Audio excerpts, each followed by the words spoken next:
BA प्रथम वर्ष के प्रिय विद्यार्थियों, हम बीए प्रथम वर्ष में 2 पेपर के तहत बहुत कुछ पढ़ चुके हैं। हिंदी साहित्य के काव्य और कथा साहित्य, इन दोनों के बारे में हम गंभीरता से परिचित हो चुके हैं, लेकिन अब तक हम अछूते थे कि काव्यांग क्या होता है। इसी के तहत इस व्याख्यान में हम काव्यांग का परिचय लेंगे तथा शब्द शक्ति क्या होती है ये जान सकेंगे। परीक्षा के लिए यह चैप्टर हमारे लिए बेहद उपयोगी है। पाठ्यक्रम को समझें तो पाठ्यक्रम हमारा 5 इकाइयों में बटा हुआ है और ये 5वीं इकाई है जिसमें हम काव्यांग का परिचय देंगे। तो सबसे पहले हम क्रमशः ये समझ लें कि काव्यांग होता क्या है और पाठ्यक्रम में किस तरह से शामिल किया गया है। बहुत से ऐसे विद्यार्थी रहे होंगे जिनको नहीं है पता कि काव्यांग में क्या क्या आता है और किस तरह से आता है।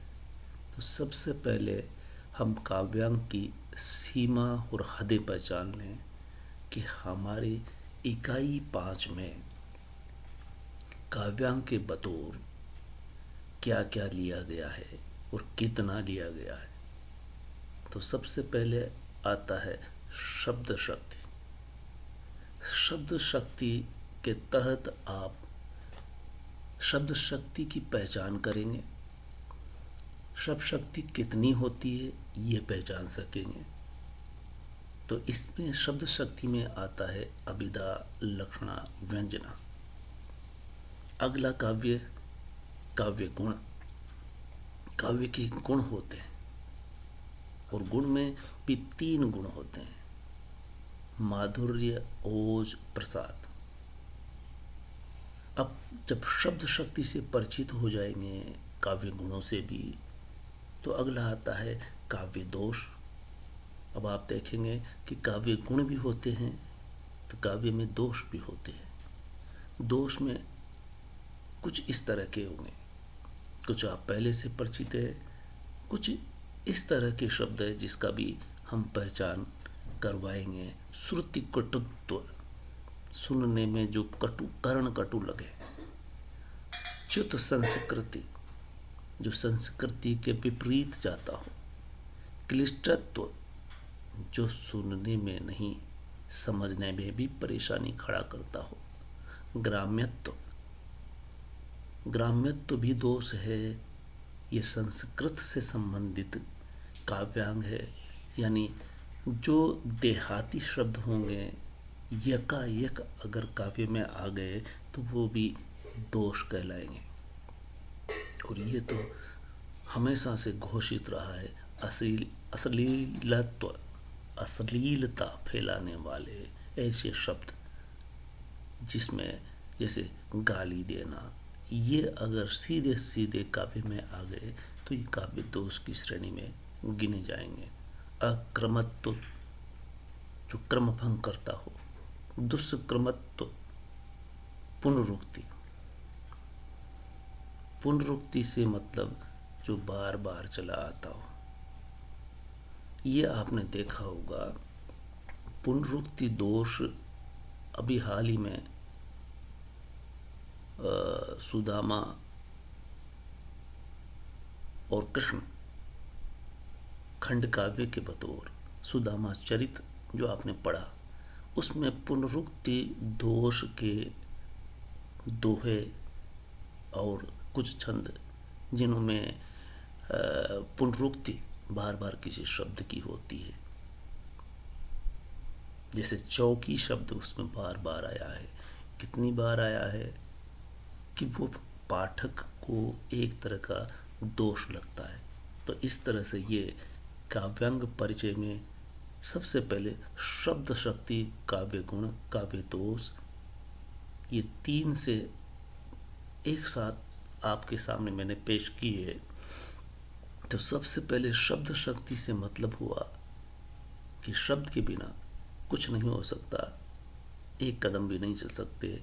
शब्द मिलकर के एक वाक्य बनता है और उस वाक्य में या उस काव्य में या गद्यांश में शब्द विशेष की भी एक शक्ति होती है जो 3 शब्दों के रूप में पहचानी जाती है, अभिधा, लक्षणा, व्यंजना। और इसी तरह से काव्य गुण, काव्य दोष। आगे चलते हैं, तब आपके सामने एक दूसरा रूप आएगा, अलंकार। और ये अलंकार भी शब्द में निहित होता है। चलिए हम परिचित होते हैं, एक बार नहीं अब कितनी बार सुनेंगे तो समझ जाएंगे कि ये हर अलंकार अलग अलग अर्थ रखते हैं, अलग अलग शक्ति होती है इनमें। कौन कौन से हैं आपके पाठ्यक्रम में, तो चलिए परिचित हो जाइए। यमक, श्लेष, उपमा, रूपक, उत्प्रेक्षा, अतिशयोक्ति, निदर्शना, दीपक, अर्थांतरन्यास, संदेह, भ्रांतिमान, अपनौति, दृष्टांत, व्यतिरेक, विरोधाभास, असंगति, विशेषोक्ति, विभावना, अन्योक्ति। अलंकार के बाद छंद, किस किस तरह के छंद हैं? कवित्व, सवैया, दोहा, सोरठा, चौपाई, बरवे, रौला, हरिगीतिका, छप्य, कुंडलियाँ। इनके बाद अब हम शुरू से शुरुआत करते हैं।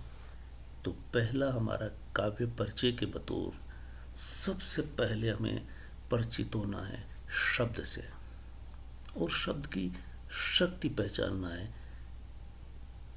शक्ति शब्द में होती है, इसमें कोई दो राय नहीं। लेकिन जिसे हम शब्द शक्ति कहते हैं, काव्य में वो 3 शब्दों में बताई गई है, अभिधा, लक्षणा और व्यंजना।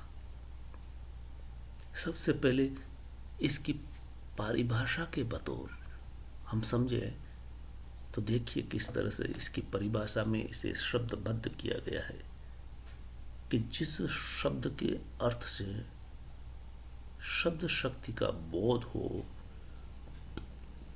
उसे ही शब्द शक्ति कहा जाता है।